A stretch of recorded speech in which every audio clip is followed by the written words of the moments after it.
Bueno, una alegría estar y poder verlos, saludar a los que no tuvimos ocasión de conocernos todavía, y los que ya son viejos, saludarlos de nuevo, y los que vienen de Madrid también.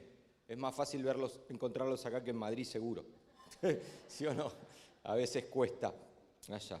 Bueno, quiero dejarles algo a nivel práctico. Veo que han quitado el reloj, quitaron el...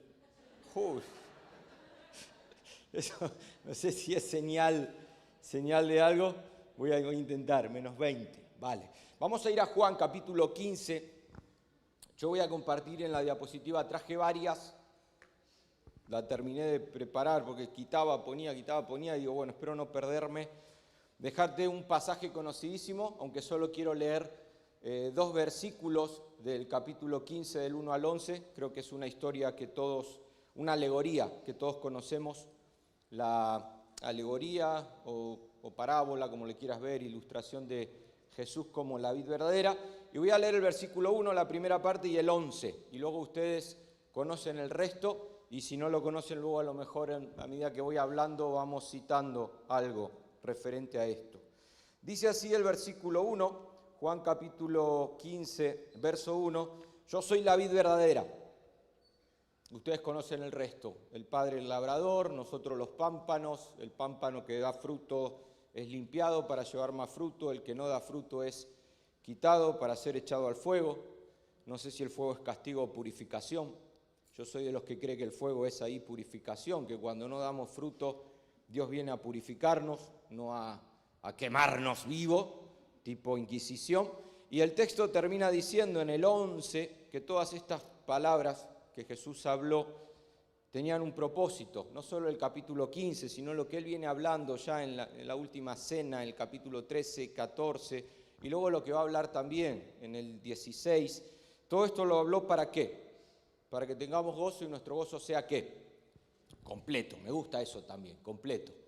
Porque a veces nos quedamos en el medio gozo, en el casi gozo. Y Jesús dice, todo esto lo hablé, como bien decía Hans, de hecho yo no podría haber exhortado mejor, no sé cómo lo hiciste, exhortar y al mismo tiempo producir gracia en los oyentes. El propósito de Jesús ya previo a ser entregado es que todas estas palabras puedan producir el gozo.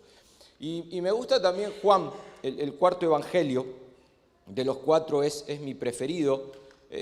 Rompe con los sinópticos en la cristología. Juan es el evangelio que presenta a Jesús de manera universal, y él lo hace a través de 7 yo soy, que ustedes conocerán de memoria. No hace falta los repitamos. Yo soy, a ver, los podemos decir, yo soy la vid verdadera, que acabamos de decir, pero ¿qué más? El pan de vida, la luz del mundo, el buen pastor.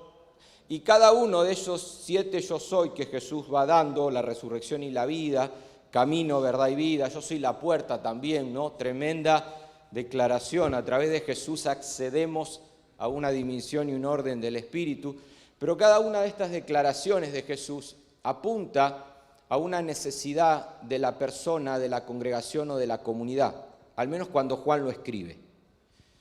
Es decir, yo no sé cuál es tu carencia en esta mañana. Tal vez necesitas de protección, de un pastoreo, de una guía. Jesús se revela a tu vida como yo soy, el buen pastor.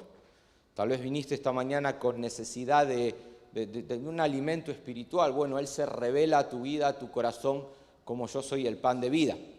Y así podríamos seguir. Me gusta a mí, como decía recién también, yo soy la luz del mundo. Si tal vez tenés necesidad de poder ahora salir de una situación tenebrosa donde no sabes qué hacer y cómo responder. Bueno, siempre cada uno de estos 7 yo soy apunta y revela una necesidad y una carencia. Y sería muy difícil en esta mañana elegir una de las 7 para hablarle a toda la congregación. Porque a lo mejor la carencia de Hans no es la misma que la de Josué, y la de Josué no es la misma que la de Iñaki, y la de Iñaki no es la misma que la de Sebastián. Entonces yo he traído una, y si en este tiempo te estás careciendo de esto que vamos a ver, bienvenido sea. Me voy contento porque habré logrado el objetivo. Viniste con una carencia, una necesidad, una carga. Bueno, Jesús se revela en esta mañana como yo soy la vid verdadera. Y si no estás careciendo de eso, que al menos puedas guardar esta palabra y en algún momento de tu vida seguramente la vas a necesitar, y ahí está Jesús en medio nuestro revelándose en esta mañana o en ese momento como el yo soy. Así que vamos a ir al tema, el de aquí se apagó, ¿vale? Yo sabía que me iba, la tecnología no es, no sé si estar hablando ahí, si no me avisan, ¿puedo pasar? ¿Sí? No, pues no me va, dale ahí al... Es que se apagó de aquí. Bueno, ahí está, vale. No sé si puedo ir pasando, a ver, ahí está, sí. Vale. Ahora, ¿cómo lo hace? Te lo explico rápido. ¿Cómo trabaja Juan en este evangelio? ¿Cómo trabaja el discípulo amado? Al lado de cada yo soy, te pone una señal. Esto no es que iba sucediendo así cronológicamente. Esto lo elabora así el evangelista. Por ejemplo, yo soy el pan de vida. ¿Qué hace Juan? ¿O qué hace el discípulo amado? Al lado te coloca que una señal, la multiplicación de los panes y los peces. Yo soy la resurrección y la vida. ¿Qué te coloca al lado? La resurrección de Lázaro. Yo soy la luz del mundo. ¿Qué te coloca al lado? La sanidad de un ciego de nacimiento. Esto lo va haciendo Juan porque siempre las señales indican algo que no está registrado en palabras, pero que lo que hay detrás es muy importante. Por eso el evangelista te dice, bueno, para que puedas meditar en esa señal o en ese principio, te voy a dejar una señal, porque la señal es algo flexible. A veces las palabras nos limitan para poder aplicar un principio. Cuando uno ve una señal, la señal como que te da margen para poder expanderte y poder meditar y pensar y demás. Y es ahí muchas veces donde se produce la transformación. Ahora, el problema de las señales es que las señales no son palabras, son a veces, por ejemplo, yo he traído aquí un par de fotos, por ejemplo eso, el color rojo, ¿qué señal te está indicando? Pará, importantísimo, que pares. Ahora, no dice, la señal roja no te pone ahí, debe parar. No, eso lo tenemos que interpretar, ¿qué? Nosotros, si viene alguien de otro país y no tiene ni idea de señales, posiblemente, ¿qué es lo que va a haber? Va a haber una tragedia. Entonces luego se cambia al verde, ¿y el verde qué te indica? Ahora, no está escrito, toca interpretar. Por eso cada señal de Jesús tenía una especie ahí, la persona tenía que interpretar lo que había sucedido. Traje otra señal, ¿qué es eso? Prohibido fumar. Vaya acá a la iglesia. A veces llegas a una iglesia y prohibido fumar, al menos dentro, ¿no? Al menos, yo tengo alumnos que cuando le digo, por favor, si van a fumar, salgan fuera, pero dentro del aula hace tiempo ya está prohibido. Pero uno interpreta, y no hace falta que ponga ahí prohibido fumar. Uno entiende. Podríamos seguir. ¿Qué es eso? La más difícil, ¿no? ¿Hay alguien acá que controla lenguaje sordomudo? Toca interpretar. Ahí. Ahora, nosotros tenemos que llegar a eso. Tenemos que interpretar la enseñanza de Jesús para que no solamente quede en parábola. Y lo grandioso de este cuarto evangelio, ¿por qué te decía recién que de los cuatro para mí es el que no termino nunca de profundizar y llegar? Porque si vas al final, el propósito del discípulo amado es que cada señal, cada relato, cada conversación de Jesús pueda llevarte a la vida eterna. Y no la vida eterna en un sentido como a veces hemos tenido. Bueno, algún día me voy a morir y voy a ir al cielo y ahí voy a verme con mi familia y demás. No, Juan es el evangelio de una escatología realizada. Para Juan hay cosas que ya están sucediendo aquí, que comienzan una vez que nosotros somos capaces de seguir ese camino que trazó Jesús, y en la medida que vamos interpretando, conociendo y viviendo esas experiencias que él tuvo, como la que le dijo a Nicodemo, a la mujer samaritana, de alguna manera nosotros ya estamos experimentando la vida eterna. Si lo eterno te suena un poco místico y lejano, bueno, tómalo como la vida plena. Cada uno de los capítulos de Juan, así como Mateo tenía un propósito, Marcos otro propósito, Lucas otro propósito, el discípulo amado quiere llevarte en cada una de estas enseñanzas a que tu vida a día de hoy, tu familia, tu día a día, desde que te levantás a que te acostás, lo que tenés planeado por delante, y aún cuando mirás para atrás, puedas experimentar esa vida plena. Y en esta mañana Jesús se nos revela como la vid verdadera. Y yo quiero dividir el sermón, no traje algo muy elaborado ahí a nivel puntos principales, pero quiero hablarte primero de lo que es la vid, por qué es la vid verdadera. En segundo lugar, quiero llevarte a una interpretación del texto literal. ¿A cuántos les gusta interpretar la Biblia de manera literal? Que uno lee y ya está, ¿no? Y ya está, lo pone eso, bueno, no hay que darle más vuelta. Y lo vamos a ver también, pero como está al lado de una señal, porque uno mira eso y bueno, ¿qué significa la vid verdadera? ¿Qué es eso? ¿Qué ves ahí? Y en la foto que traje, que perdón que te quité la diapositiva, pero el tío ese con la lámpara, digo, no iba a pegar mucho con la vid. Entonces dije, bueno, vamos a intentar luego llegar a una interpretación un poco más alegórica. Y lo alegórico tiene que ver con que al mirar y al observar podamos llegar a lo que hay detrás del texto para que Dios pueda hablarnos también de una manera personal. Hace tiempo que ya mi tiempo devocional antiguamente era mucho de eso, de diccionarios, de comentarios, y yo llegué a un momento que dije, no, lo que quiero en esta mañana, al menos los primeros minutos de la mañana, es poder encontrar algo del texto que tenga que ver con mi problema, con mi necesidad, con mi carencia, que me ayude a ser mejor padre, mejor amigo, mejor discípulo de Jesús, y vamos a intentar llegar en un ratito a una enseñanza alegórica, y ahí es donde luego me quiero expandir un poquitito más. Así que, ¿por qué la vid verdadera? Porque hubo una vid antes de Jesús que es Israel. Y que sea verdadero no significa que lo anterior era falso. Cuando Jesús dice yo soy la vid verdadera, de hecho hay un principio en filosofía que enseña que algo sea verdadero no significa necesariamente que lo anterior haya sido falso. Israel fue la vid de Dios durante todo el Antiguo Testamento.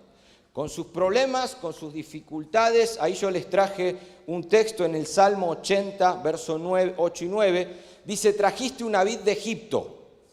¿Se acuerdan cuando Dios saca a Israel de Egipto? Echaste a las naciones y la plantaste. ¿Dónde plantó Dios a Israel? En la tierra de Canaán. Limpiaste el lugar de ella, hiciste que echara raíz y de esa manera Israel se fue multiplicando y fue llenando ¿qué? Los diferentes lugares de la tierra en ese momento.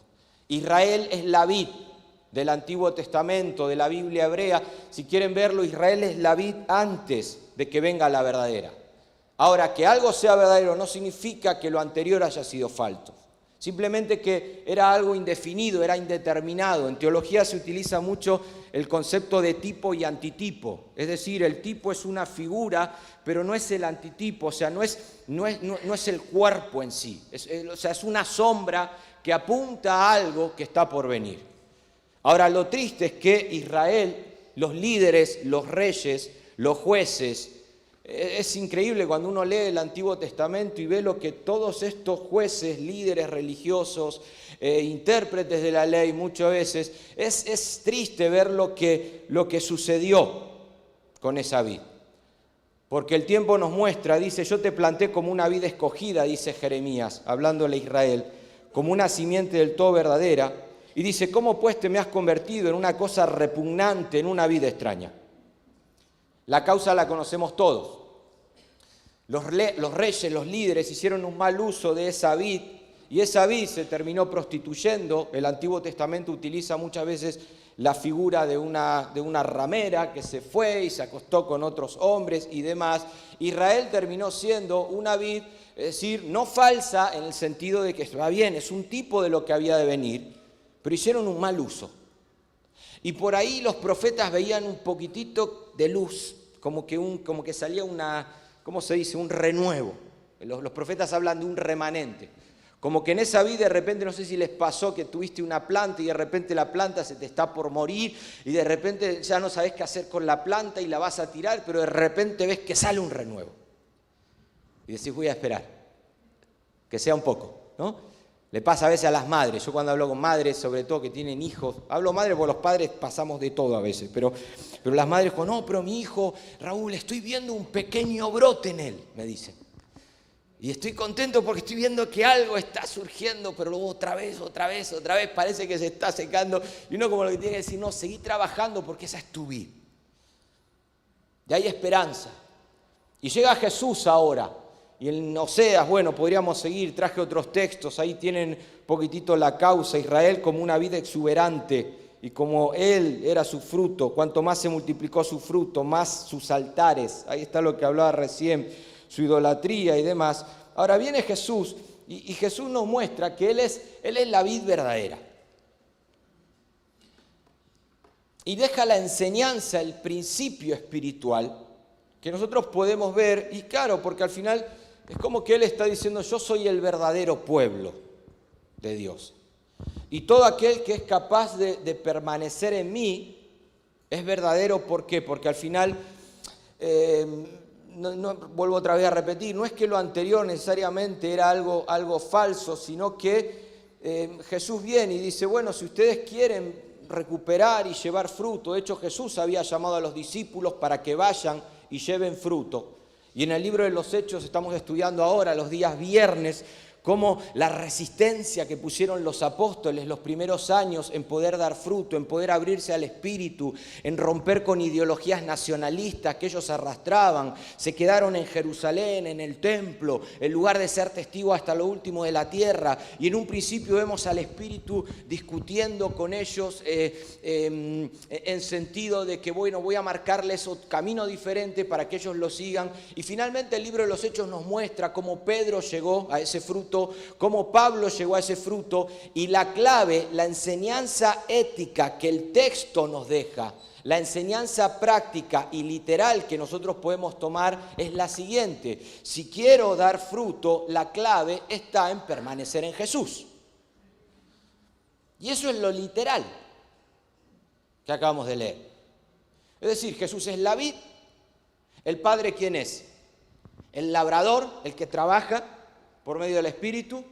El pámpano que permanece en la vid es el pámpano que da fruto, y en la medida que vamos dando fruto por permanecer en Jesús, por permanecer en su palabra, por ser obediente y poner en práctica todo, ¿qué es lo que el Espíritu va haciendo? El Espíritu nos va limpiando, nos va santificando para que demos más fruto. Y si en algún momento nos tienen que sacar de la vid para ser echado al fuego, para ser purificado, el fuego nos vuelve a purificar, nos vuelve a limpiar, porque la idea de Jesús es que cada uno de sus discípulos lleve fruto.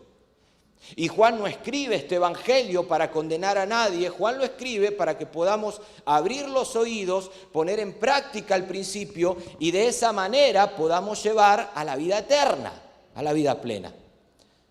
Entonces, de la enseñanza práctica, no sé si quieren añadir algo más.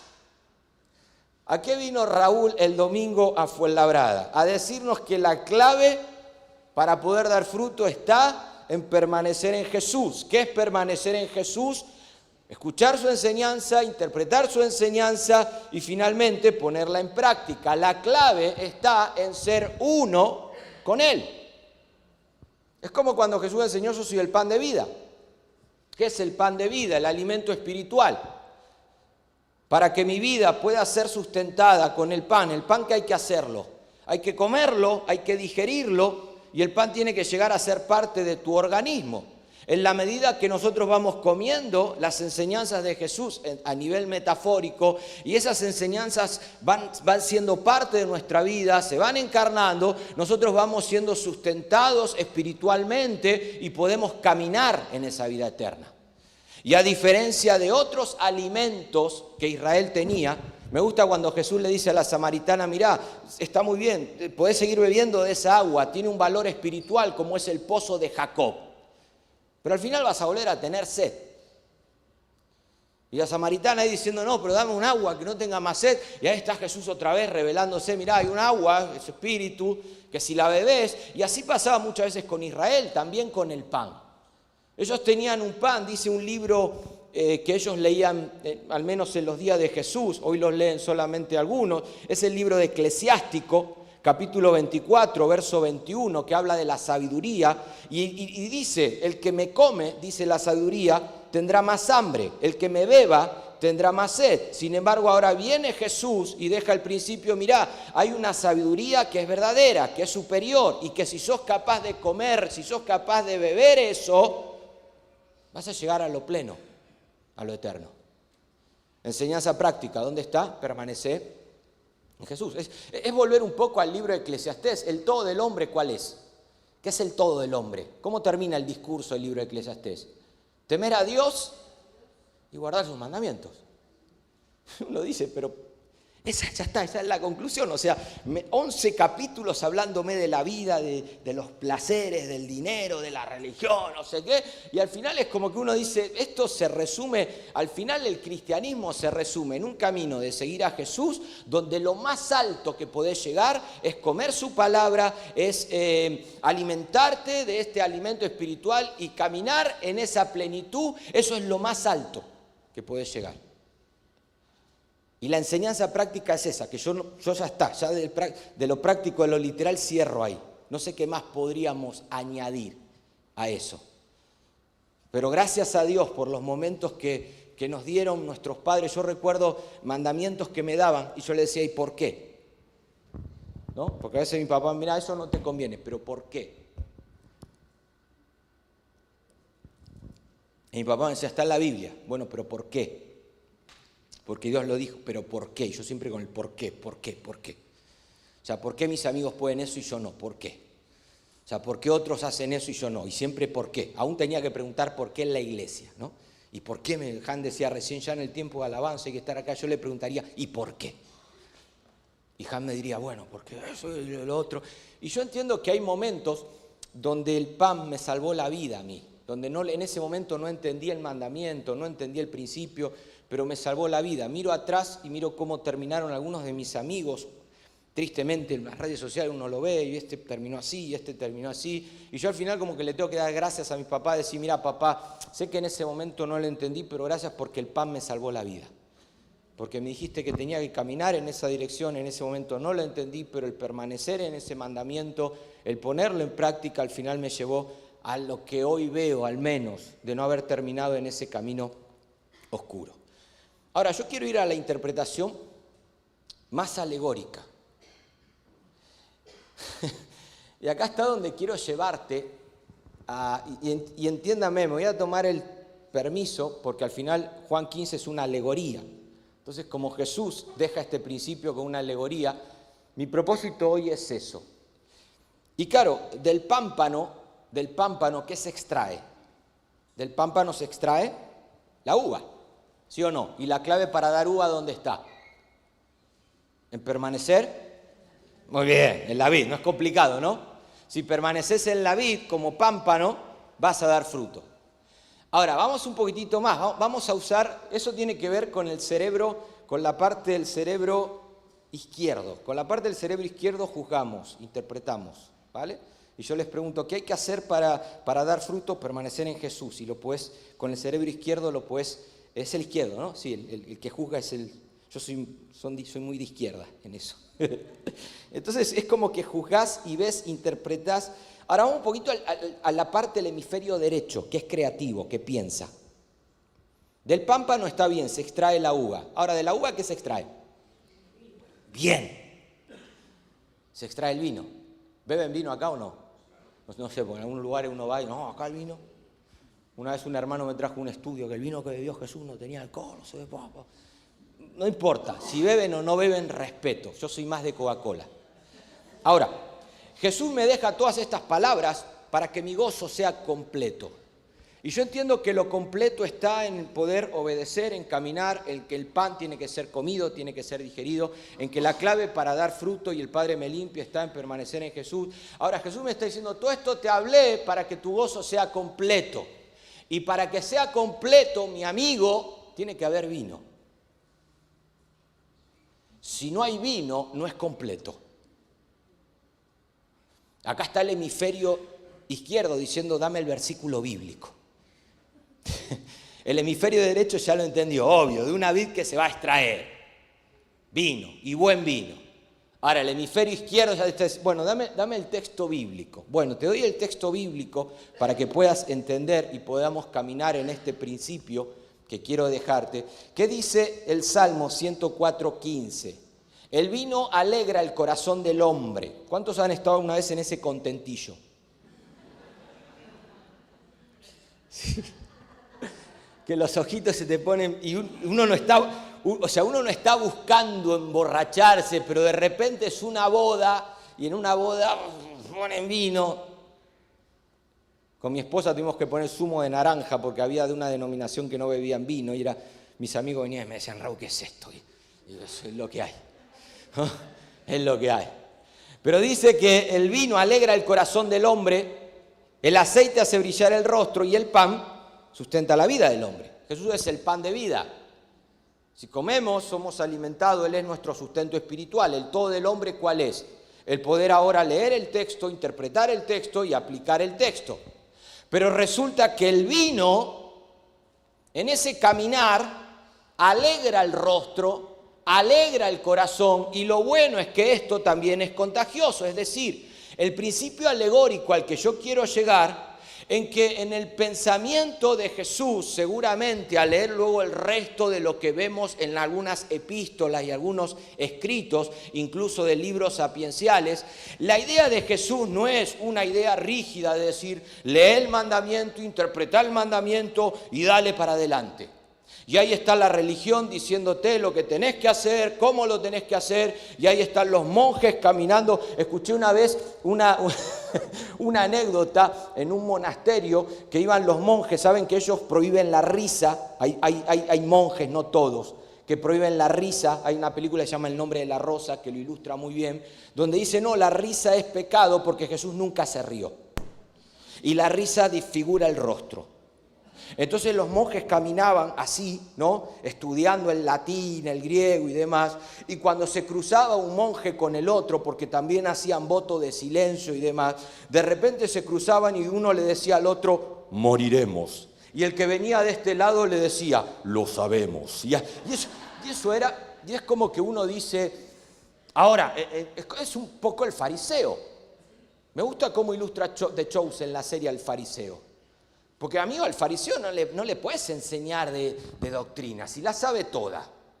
Si conoce el texto, si conoce la tradición, si conoce todo. Ahora, parece ser que los ves caminar, y tal vez es la necesidad a la que quiero llegar hoy. No vengo a decirte que tu carencia es necesidad de estudio, de interpretación, de obediencia. Pero a lo mejor para que eso sea completo, te está faltando un poco de vino.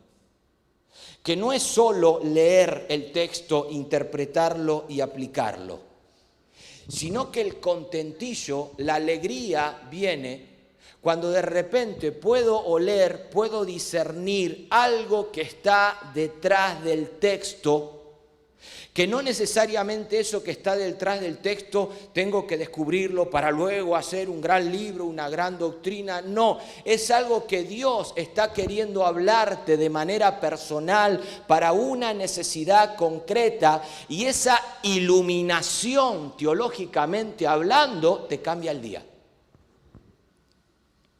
¿Cuántos saben de lo que estoy hablando? Los que han tomado ese vino saben que de repente estás ahí en el texto y de repente algo, es como decía el teólogo Calvar, la iluminación es como un rayo, nunca sabes dónde va a caer ni en qué momento va a caer. Lo importante es que el rayo te encuentre ahí, en el lugar correcto y en el tiempo oportuno.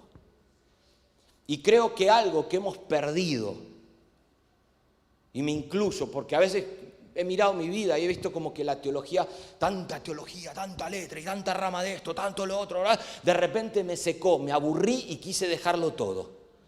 Porque digo, y otra vez tengo que discutir con esto, y otra vez. Y es como que me decía, no, amigo, a lo mejor lo que necesitas no es dejarlo todo. A lo mejor lo que necesitas es un poquito de vino. Otra vez, el hemisferio izquierdo. Raúl, mostrame eso con un texto bíblico. Ahí está el fariseo siempre que necesita el texto bíblico. Te lo muestro. El Salmo 1. Todos admiramos al salmista porque medita en la ley de día y de noche. Qué bueno, ¿no? Yo me lo imagino ahí con su vela en el texto, meditando de día y de noche, y al final no es un pámpano, es un árbol que lleva fruto, que está junto a la vid y demás. Pero qué detalle que el salmista lo hace con deleite. ¿Se acuerdan qué hace el vino? ¿El vino qué hace? Trae placer, trae deleite, hermosea el rostro.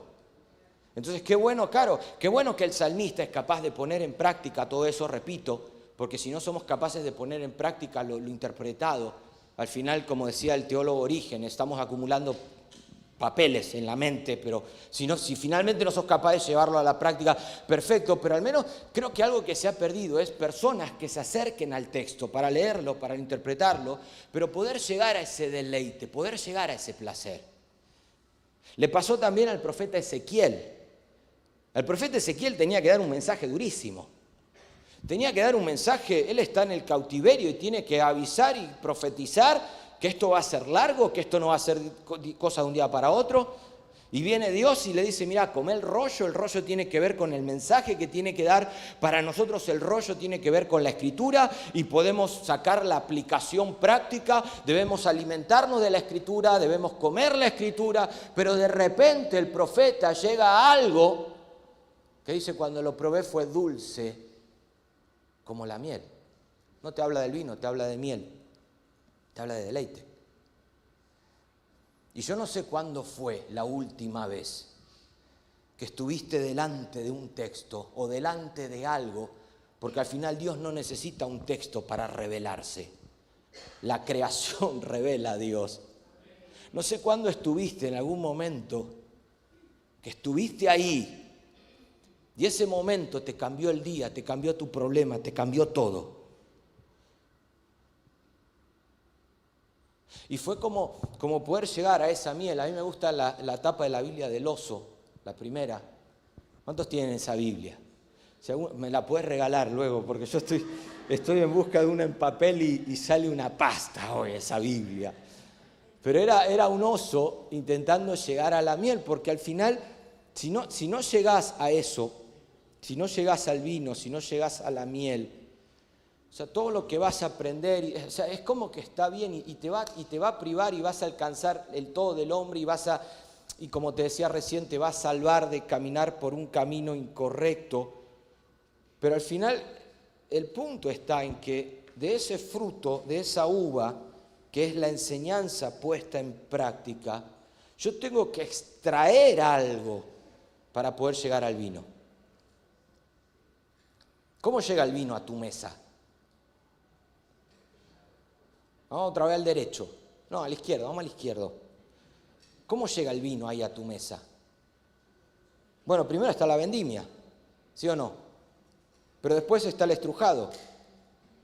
Pero después está la fermentación alcohólica. Esto es inteligencia artificial, no tengo ni idea de vino. Después está el control de fermentación. Después está la maceración. Después está la fermentación maloláctica. Después está el prensado, después está la crianza, después está la clarificación, después está el embotellado, después está la etiqueta, y después uno dice, ¿y todo eso para llegar al vino? Sí. Raúl, ¿cómo llego a ese placer, a ese deleite? Bueno, hay todo un tiempo, hay todo un proceso. Esto no es, ojalá fuera que la enseñanza hoy sea, Jesús es la vida verdadera, ¿qué aprendiste? Bueno, que debo permanecer en Él. Y Raúl me dijo que si llego y voy a encontrar el vino y voy a salir bien. No, al final acá tenés que practicar o tenés que poner en obra algún principio más que no solamente dependa de un diccionario, de un comentario o de un texto bíblico delante. Al final tenés que recurrir a tiempo, porque todo esto que te acabo de mencionar del vino es tiempo, a trabajo. Si querés poder resumirlo en una palabra, creo que algo que la iglesia ha perdido es la contemplación para el proceso de, no sé qué nombre aplicándolo con el vino ponerlo, pero esa contemplación que viene a ser como el proceso para que la uva pueda ser procesada, madurada y llegar a ese deleite, a ese vino. Creo que como iglesia una carencia que tenemos es la carencia de la contemplación. Dicen los místicos que la contemplación es esperar pacientemente que se llenen los vacíos y no insistir en conclusiones rápidas y fáciles. Eso es la contemplación. Contemplación es cuando tu vida está necesitando un toque de Dios pero no necesitas que venga alguien a llenarte el vacío con una explicación. Lo que estás pidiendo no es una conclusión rápida. A mí me llama la atención a veces, y porque yo era igual, o sea, yo era de los que quería una explicación rápida. Y tengo este problema, ¿y qué es lo que quiero? Una consejería rápida. Y quiero estudiar un libro, ¿y qué es lo que quiero? Un curso rápido. Y en eso rápido y en eso fácil, vamos dejando a un lado ese proceso donde la uva tiene que madurar, tiene que ser procesada. Lo que quiero llevarte es que yo soy la vid verdadera. No solamente tiene el principio de permanecer para dar fruto, sino que tenés que darle algo más ahí. Y no que te vuelvas un místico. Pero amigo, antes de la Reforma, hablo un poquitito antes de la Reforma. Antes de la Reforma, la gente no tenía Biblia, porque no había imprenta. Los pocos que tenían Biblia eran gente que sabía latín. ¿Quién tenía Biblia en su casa? Nadie. ¿Quién sabía latín? Muy pocos. Entonces, ¿cuál era la única manera de poder aprender los principios bíblicos? Las comunidades agarraban las cuevas y las llenaban de imágenes. Agarraban las catedrales, gente con mucho talento, y de repente era capaz de un texto bíblico reproducírtelo en una imagen. Entonces, ¿qué tenías que hacer? Si querías extraer un principio bíblico, no sé leer, no sé latín, no tengo Biblia, lo que dicen los curas es que al final es la interpretación de ellos. ¿Qué tenías que hacer? Tenías que ir a una cueva, tenías que ir a una catedral, mirar una vidriera y pasar tiempo mirando eso. Y alguno dice, no, Raúl, pero eso es idolatría. No, amigo, la Biblia no. La Biblia prohíbe la idolatría, pero no la imagen. El tabernáculo estaba lleno de imágenes. De hecho, la gloria de Dios en el arca del pacto estaba representado con 2 imágenes de 2 querubines. Los ídolos no están en las paredes, los ídolos están en el corazón del hombre. Entonces, cuando ibas, tenías que pasar tiempo mirando un dibujo, una imagen, y de alguna manera esa imagen, bueno, yo tenía que extraer ahora un principio que Dios pueda hablarme. No tenía Juan 15. A lo mejor lo que tenía era la foto en una catedral de una vid y una imagen de Jesús al lado. Yo estuve en la Capilla Sixtina de luna de miel. Algún día quiero volver, porque cuando uno va de luna de miel, ¿no? Pero decían después, mirá, pero tenemos que ir ahí. Y uno como que dice, wow, no puedo creer que el hombre tenga tanto talento que Dios le haya dado para hacer esto. Y de repente me detenía en algunas, wow, lástima que no se ve. Sabía que no tenía que. ¿Se ve de ahí o no? Vos se las puedo mandar. Fue una imagen de Jesús sentado en la mesa de Zaqueo. Una imagen. ¿Qué pasó en la casa de Zaqueo? Bueno, tengo que ir a la Biblia, tengo que ir a Juan capítulo 10. Sí, pero es que, y si mirás la imagen y llegás a algo más profundo que un publicano arrepintiéndose. Y si mirás la imagen y te identificás con Zaqueo. Y si mirás la imagen y de qué habrán hablado y cómo habrá sido y vas viendo y vas interpretando. Ahora llega la Reforma, gracias a Dios por la Reforma. Y dice, no, la Biblia tiene que estar en el idioma de todo el pueblo. Menos mal, ¿no? Pues así ya los curas no pueden. Y aprovechan la imprenta y empiezan venga, Biblia es para todo el mundo, no sé qué, no sé cuánto. ¿No? Y miran las imágenes y dicen, no, esto es idolatría, y pintaron todas las iglesias de blanco. Y prohibían a la gente a ir a las cuevas y contemplar y demás. No, porque ahora ya tenemos aquí el texto escrito, nosotros somos el pueblo de la sola escritura. Y la sola escritura, y uno dice, sí, gracias a Dios, porque con la Reforma y las traducciones y las Biblias, no me entiendan mal, ganamos en precisión, pero hemos perdido en contemplación. Ya no contemplamos, ya vamos a lo fácil, a lo rápido. Y ni hablar ahora a la generación de mi hijo, que ya ni siquiera eso, ahora es, tengo una pregunta bíblica, existencial o lo que sea, tengo un teléfono con la inteligencia artificial que en el momento me explica todo. Porque ya como que uno luchaba, nosotros la generación ya no de Biblia de papel, sino de Biblia de... Porque cuando uno está con la Biblia de papel está conectado con Dios, pero cuando con la Biblia digital, está conectado con todo el mundo, con las redes, con el WhatsApp. Y es como que uno va perdiendo y ya hoy ni siquiera eso. Y claro, cuando te hablo de la contemplación, Raúl, dame la base bíblica también para eso. Bueno, mirá, estudia un poquitito y fíjate lo que pasó en la casa de Marta y María. En casa de Marta y María tenemos el modelo de iglesia que Jesús siempre quiso. Al final 2 en la Biblia representa comunidad, es un modelo de iglesia donde hay una parte activa. El problema de Marta no es el trabajo, el problema de Marta es el afán en el trabajo. O sea, gracias a Dios por la gente que en las congregaciones trabaja y es activa, y que esté el mantel puesto y la mesa servida y esto y lo otro. Y Jesús le dice, no, pero cuidado porque te estás afanando mucho, cuidado porque el ministerio te puede llevar por un camino que te puede llegar a desconectar de la fuente verdadera. Y creo que en las iglesias hace falta, claro que hace falta eso. Pero y la otra parte contemplativa. ¿Qué estaba haciendo María?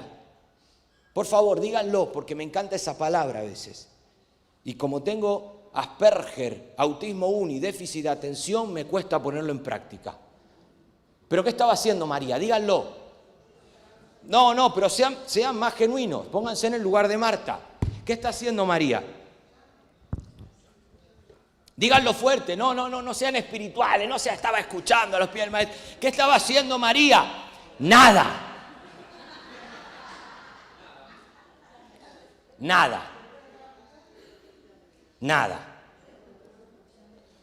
¿No? Tengo un amigo que siempre me dice, cuando está tomando café, no sé dónde lo escuchó y lo aplicó a su vida. Dice, algo mal debo estar haciendo, me dice. ¿Por qué? Porque no estoy haciendo nada, me dice. Digo, pero si a veces eso es hermoso. Y claro, Jesús dice, está bien Marta, o sea, está muy bien todo el trabajo y demás, pero esta al final eligió la mejor parte, porque está cumpliendo el primer mandamiento. ¿Cuál es el primer mandamiento? No. ¿Ves cómo enseguida el cerebro izquierdo le... ¿Cuál es el primer mandamiento? Venga, el Shema. Es un judío, Shema. Oye, Israel. O sea, resulta que el primer mandamiento es oye. Escucha. Y eso no le será quitado. Porque el ministerio te lo pueden quitar. El ministerio y la actividad puedes hacer algo, puedes tener una trayectoria impecable. De repente te equivocas en algo y ya está, sos un cadáver. Pero esa parte contemplativa, no te la puede quitar nadie. Es un poquitito lo que el primer día de la semana que nos enseña Génesis. 6 días de trabajo de Dios. Ahí está Dios en modo Marta. Primer día, segundo día, tercer día. Pero qué bonito el séptimo día. ¿Qué hizo Dios el séptimo día? Díganlo. Nada. Contemplar lo que había hecho.